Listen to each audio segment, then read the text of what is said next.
Why is it, though, from where you sit, so many other equity long-short funds have struggled?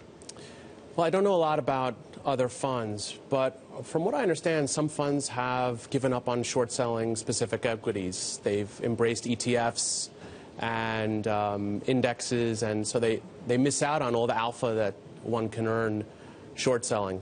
I think at Highline, we take that very, very seriously. We short company-specific equities. We earn a lot of alpha doing it. Hold on. If a hedge fund is investing in ETFs and indices, why the hell should they get 2%? I agree with you. I think that that is not a true long-short equity fund. And so I understand that there's a need from time to time to hedge, and there are incredible securities that allow you to hedge specific risks. But a hedge isn't an investment strategy. You don't have your investor day and say, guess what? We just invested in some ETFs. I'll be taking 2% from you. That's a joke. Well, some of these investors are brilliant long investors and use market indices to hedge out their market exposure. I think at Highline, we view a lot of our edge as being good short sellers. And so we want to short sell specific equities that we've done our work on.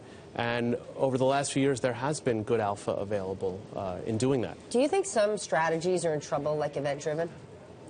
Event-driven is going to be successful as long as interest rates are low and companies can do proactive things to increase value, and activists can come and force them to do so. And what happens when interest rates aren't low? And you can't necessarily depend on activists. What happens to the event-driven strategy? I think that does change the reality. Maybe they're good at restructurings and bankruptcies and other types of events that they have experience in.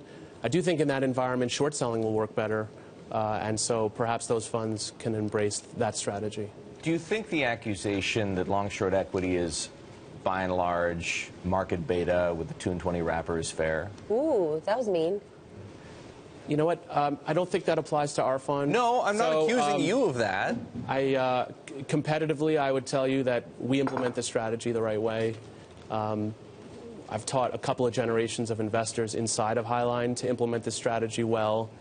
And as a team, we're really well poised to do well over the next few years as interest rates go back up. Your people, you talked about how you surround yourself with some capable short sellers, and you've spoken a couple of times about your team.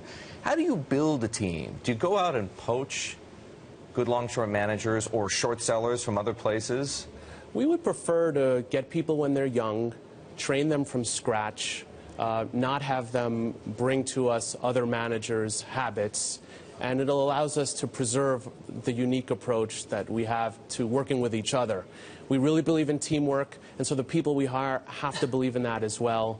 And we're able to combine the amazing experience of a veteran group of investors with the creativity and high energy of a young group of investors. Where do you get them from? Investment bank training programs? Yeah, I'm open to hiring people like that, but there's some amazing people graduating with MBAs these days from top schools. We look at management consulting firms as well. All these people have wonderful analytic training, and we fill in all the investment training. What's the most unconventional resume you've ever hired? One of our top people was an ex-movie producer. Yes, he had an MBA from Chicago, but then he moved out to California, became a movie producer. And realized that film finance was a hoax? He realized that he could not make a living as a movie producer. He's a hilarious guy. He really adds to our environment. And he's a terrific consumer investor as well today. We taught him from scratch in 2000. Where'd you find him? I knew him from a long time ago. I've been tracking his career.